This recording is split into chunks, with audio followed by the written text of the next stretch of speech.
Welcome to Kaleidoscope. Let's talk. Girls on wheels. Thrilling, isn't it? Well, tying motorsport and women's empowerment in a strong bind, Girls on Wheels was held at Kimbulavala and Kotte, and it gave women a super adrenaline rush and a thrill for speed. Jorgina Wijewardana is the very first person to have a podcast and interviewing various motorsporting greats from around the world. She's a motorsport enthusiast, she's a broadcaster, producer and media director, and of course the brainchild behind the project of Girls on Wheels. And she's on Kaleidoscope. Let's talk today because I wanted to ask her what exactly fuels her drive to get more women into the motorsporting industry. Jorgina, welcome. I'm just utterly impressed about how you have gone into this environment of a very male-oriented sport. Girls on Wheels, tell me more. It's the first Sri Lankan and it's the first female awareness motorsport in project that we have launched in Sri Lanka. It's the first Sri Lankan motorsport awareness program and also the female motorsport awareness program that we have. So you don't have to be a racer to get into the motorsport industry because it's a huge industry. It's a multi-billion global platform. You can be a social media creator, a media personnel, a doctor, a lawyer even, and still be a part of this industry.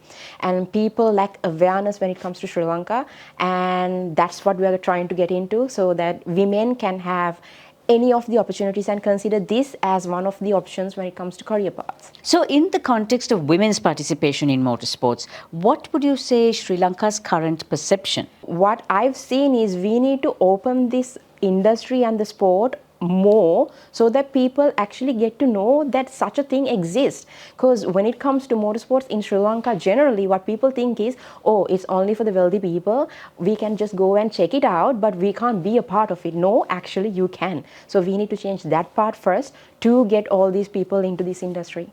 How much gender bias is there in motorsports? So anyway, motorsport is actually a very male-dominant sport, and it used to be a very white, million-dollar male-dominant sport, but it has changed drastically. Now, from the governing body itself, they want many girls into this one, many boys into this one. They need more women in motorsport, so they have this thing called Women in Motorsport for that purpose itself. It's not just for racers, it's for every single career opportunity that you can get into. Consider it as an industry, right? But when it comes to Sri Lanka, people lack awareness. They don't know such thing exists, and they have no clue that you don't have to be a racer to be in the industry, because you need to consider it as an industry itself. If you're going to consider this sport as just a sport, then yes, you're going to get yourself limited because not every single person can be a racer. But if you consider yourself as a career woman and this as an industry, the opportunities are actually very, very immensely greatly there. So what are the unique selling points that women bring with their wheels? Women in motorsport consider diverse perspectives into motorsports, breaking the stereotypes, because they themselves are the proof, the living proof, saying that racing is not limited to a gender. So their involvement itself is fostering inclusivity and inspiring a broader fan base, and they're challenging the preconceptions about racing abilities. So you're tying in motorsports with women's empowerment. How does that happen? I do a motorsport podcast, and I'm the only Sri Lankan who interview all these people from Formula 1 to NASCAR to IndyCar, and I have two hosts from London. All these high-profile individuals that come over, from Mario Andretti from Andretti Sports to Matt Gallagher to Jos Capito. He was the former team principal for Williams F1.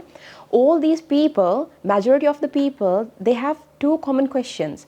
They don't know we exist, like Sri Lanka, what it is, or if they'll be thinking that they're assuming that we are a part of India. So in all your chats with these people who are all global greats in the field, in the industry, what are the main things that you have gleaned? One of the best things that I have learned from them is talk your way through. You don't have to have qualifications unless you're going to be an engineer, a doctor, or a lawyer to get involved in this industry. So some of the high profile people who came over, They are from normal, humble backgrounds. They are not wealthy, rich people, and still they manage to be a part of this industry and become wealthy, rich people through their talent and through the way that they handle all the communications. So it's about giving a chance to people who has the talent to get into that sport. Do you think women should be treated differently? No, they should not. Because the best example is Michelle Morton in 1982. She won the Group B Rally Championship, and she was a head-hard woman who was, I mean, in 1982, it's even more male dominant at that era, and she still managed to win that series. And if she was treated, I think she was treated way worse than being treated like a woman, and maybe that's because of that itself she won it. But if she was treated differently, then I don't think you get that drive when you're doing it, because you need to feel like you're a part of that pack. You need to feel like you are a part of the same breed that you're going through. But there's a difference when it comes to fitness and diet. When it comes to women and men, of course, you need to treat them differently because our anatomy, our bodies are different. Do you think men will support the entrance of women into the industry?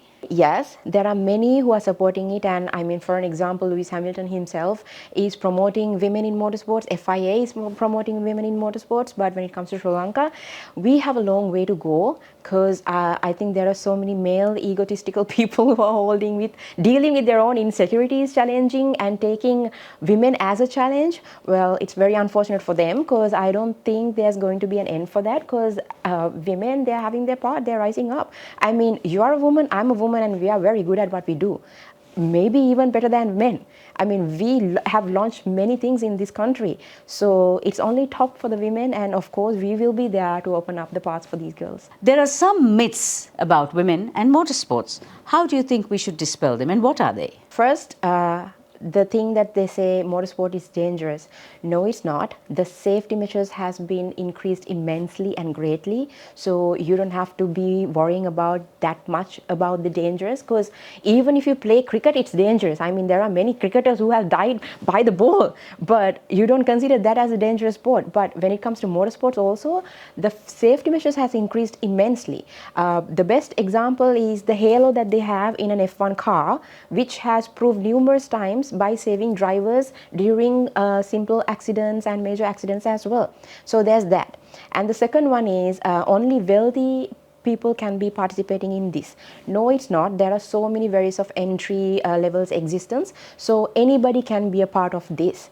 And the third one is you need to be having the speed to win a race. No, it's not. It's a combination of speed, skill, and strategy.